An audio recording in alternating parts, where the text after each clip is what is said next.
మన ప్రభువైన యేసుక్రీస్తు ప్రభువుల వారికి మహిమ కలుగునుగాక. ఈరోజు యెషయా గ్రంథము 44వ అధ్యాయము 3వ వచనంని మనం ధ్యానిద్దాం. నేను దప్పిగల వాని మీద నీళ్లను, ఎండిన భూమి మీద ప్రవాహ జలములను కుమ్మరించెదను. నీ సంతతి మీద నా ఆత్మను కుమ్మరించెదను. నీకు పుట్టిన వారిని నేను ఆశీర్వదించెదను అని ఇక్కడ వాక్యంలో ఉంది. ఇక్కడ మొదటి లైన్లో చూసినట్లయితే నేను దప్పిగల వాని మీద నీళ్లను కుమ్మరిస్తానని ఉంది. ఈ వాక్యంలోనికి వెళ్ళకముందు మీకు ఒక ప్రశ్న వేయాలని ఆశపడుతున్నాను. మీకు దాహం కలిగినప్పుడు మీరు మంచినీళ్ళు త్రాగితే దాహం తీరుతుందా, లేకపోతే మీ పైన నీళ్లను కుమ్మరిస్తే దాహం తీరుతుందా? నీళ్లను త్రాగితేనే మనకి దాహం తీరుతుంది. మరి ఇక్కడ వాక్యం ఎందుకు ఇలా ఉంది? నేను దప్పిగలవాని మీద నీళ్లను కుమ్మరిస్తాను అని అంటే, ఇక్కడ నీళ్లు పరిశుద్ధాత్మ దేవునికి సాదృశ్యము.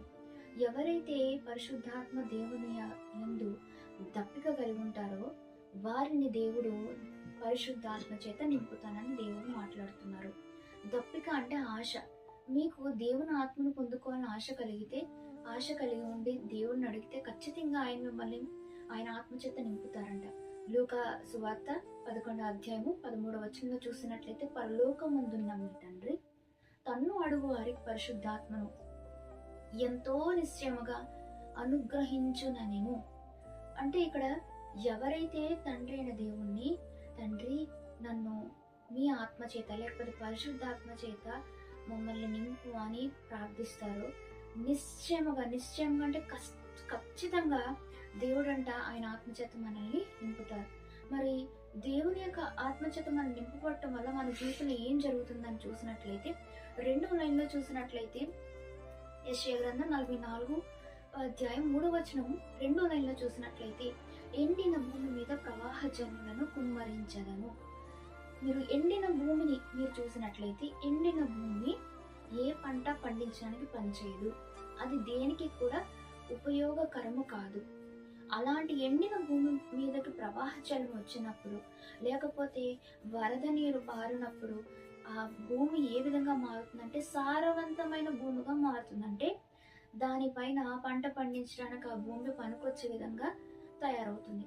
అదే రీతిలో మీ జీవితం ఎండిన జీవితంలో మీది ఉండొచ్చు. ఎండిన భూమిలాగా అంటే మీ జీవితంలో అసలు మీ జీవితం ఎందుకు పనికిరాని స్థితిలో ఉండొచ్చు, లేకపోతే మీ జీవితము అర్థం లేని జీవితంగా ఉండొచ్చు, లేకపోతే మీ జీవితం అంతా వేదనతో, రోగముతో, వ్యాధులతో నిండుండొచ్చు, లేకపోతే మీ జీవితం అంతా భయముతో నిండుండొచ్చు, లేకపోతే మీరు అపవాది చేత పీడింపబడి ఉండొచ్చు, బంధకాలతో ఉండుండొచ్చు.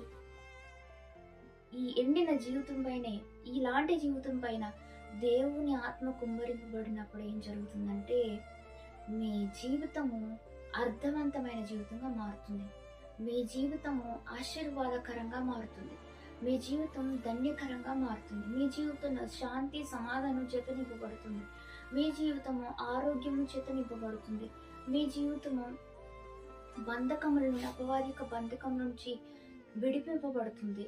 నెక్స్ట్ 3వ లైన్లో చూసినట్లయితే, నీ సంతతి మీద నా ఆత్మను కుమ్మరించదను.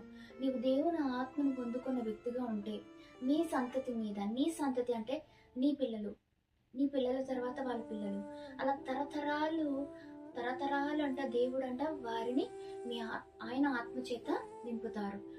లాస్ట్ లైన్లో ఏముందంటే, నీకు పుట్టిన వారిని నేను ఆశీర్వదించదును. అంటే నీ గర్భం నుండి ఎవరైతే పుడతారో దేవుడట వారిని ఆశీర్వదిస్తానని దేవుడు వాగ్దానం చేస్తున్నాడు. కనుక ఈరోజు మనం నేర్చుకున్నది జస్ట్ సమ్మరైజ్ చేస్తున్నాను. మనము లేకపోతే నేను దేవుని ఆత్మను పొందుకోవాలన్న ఆశ కలిగి దేవుణ్ణి అడిగితే ఖచ్చితంగా దేవుడు మనల్ని ఆయన ఆత్మ చేత లేక పరిశుద్ధాత్మ చేత మనల్ని నింపుతారు. 2వది, ఆయన ఆత్మ చేత నింపబడితే ఏం జరుగుతుంది? ఎండిన జీవితం, మన జీవితం ఎండిన స్థితిలో ఉంటే అది దేవుడు చిగురిస్తాడంట. మన జీవితం ఫలభరితంగా మార్చబడుతుంది. 2వది ఏంటంటే, మన సంతతి పైన అంటే మన పిల్లల తరతరాల అందరిపైన ఆయన ఆత్మను కుమ్మరిస్తాడంట. చివరిగా ఏంటంటే మనకు పుట్టిన వారిని దేవుడు ఆశీర్వదిస్తాడంట. కనుక ఈ వాక్యం విన్న వారిలో ఎవరైనా దేవుని ఆత్మను పొందుకోలేని స్థితిలో ఉంటే మీరు దేవుణ్ణి అడగండి. ఖచ్చితంగా ఆయన పరిశుద్ధాత్మ చేత నింపుతారు. తద్వారా ఈ యెషయా గ్రంథం 44వ అధ్యాయం 3వ వచనంలో దేవుడు రాసి ఉంచిన ప్రతిదీ మీ జీవితంలో నెరవేరుస్తారు. దేవుడు మిమ్మల్ని దీవించి ఆశీర్వదించును గాక. ఆమేన్.